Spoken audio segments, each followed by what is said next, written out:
Et si, un jour, Dieu vous demandait de renoncer à la chose que vous aimez le plus, pas quelque chose de superflu, pas quelque chose de remplaçable, mais précisément ce pourquoi vous avez prié, attendu, combattu, obéiriez-vous ou céderiez-vous? C'est la question à laquelle Abraham a dû faire face lorsque Dieu lui a demandé de sacrifier Isaac, son fils unique, l'enfant miracle qu'il avait attendu pendant des décennies, et la façon dont Abraham a répondu nous enseigne l'une des plus puissantes leçons sur la foi, la peur et le lâcher-prise.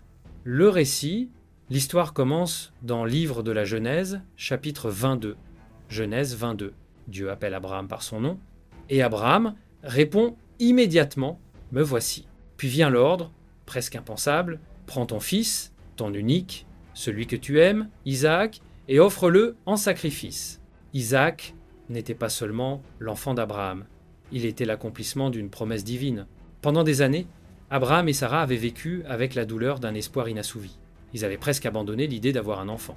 Mais Dieu leur avait promis un fils, et, contre toute attente, Isaac était né.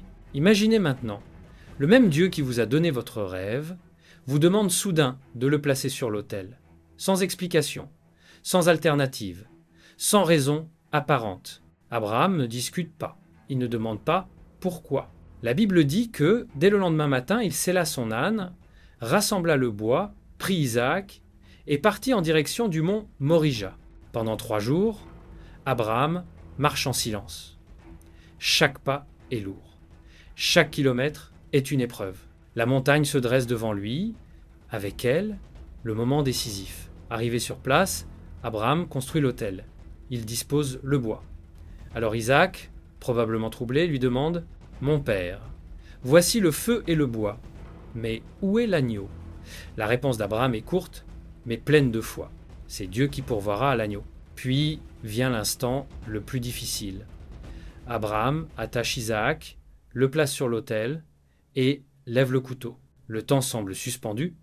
Le ciel retient son souffle. Juste avant que la lame ne s'abaisse, une voix l'appelle du ciel. « Abraham, Abraham, ne porte pas la main sur l'enfant. Maintenant je sais que tu crains Dieu. » Abraham lève les yeux et voit un bélier retenu par les cornes dans un buisson. Le sacrifice est pourvu. Isaac vit. La promesse demeure. Ce que cette histoire nous enseigne, la foi, c'est faire confiance au-delà de la logique. Abraham ignorait comment cela se terminerait. La raison humaine aurait crié « Cela n'a aucun sens ».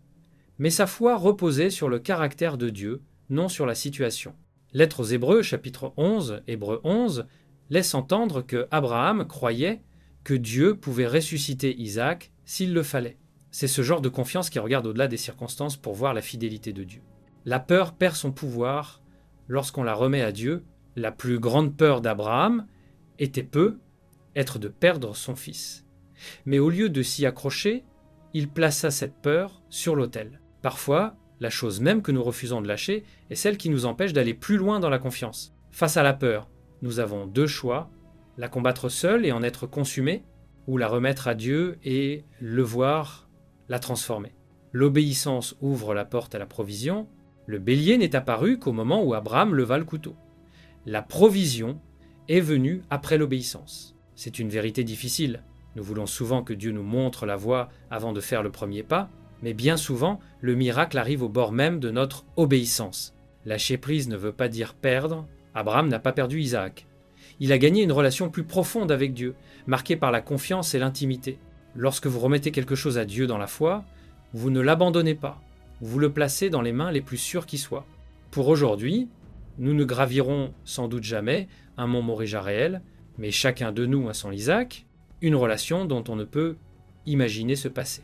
Un rêve qui définit notre identité, un projet autour duquel on a bâti toute sa vie. Et Dieu pose toujours la même question. Peux-tu me faire assez confiance pour me le remettre ? La foi n'est pas simplement croire que Dieu existe. C'est desserrer notre poing et dire « Même si je ne comprends pas, je te fais confiance ».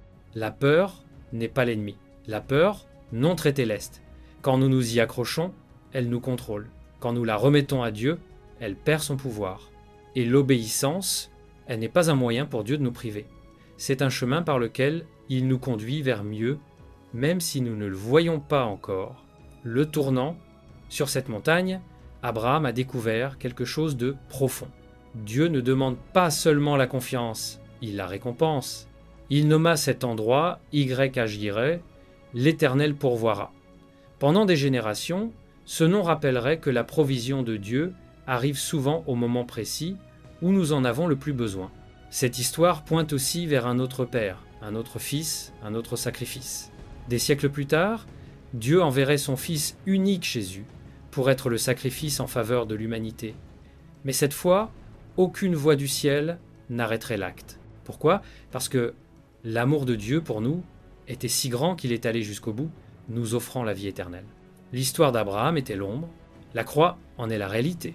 Ce que cela signifie pour vous aujourd'hui, si Dieu semble vous demander de lâcher quelque chose, que ce soit une personne, un plan, une zone de confort ou un rêve, souvenez-vous, la foi n'est pas aveugle, elle est enracinée dans la confiance.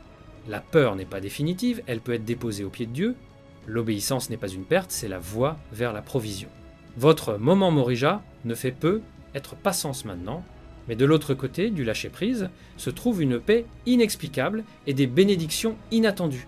Défi, pensez à votre Isaac, cette chose à laquelle vous vous accrochez si fort que vous craignez de la perdre. Demandez-vous, suis-je prêt à la placer sur l'autel ? Est-ce que je crois que le plan de Dieu est meilleur que le mien ? Et si cette histoire d'Abraham vous a touché, ne la gardez pas pour vous. Partagez-la avec quelqu'un qui a du mal à faire confiance à Dieu aujourd'hui. Dites-lui, ce que tu remets à Dieu par la foi, il te le rend dans sa plénitude. Et souvenez-vous, si vous êtes sur votre propre mont Morija, ne regardez pas vers le bas. Levez les yeux, le bélier arrive,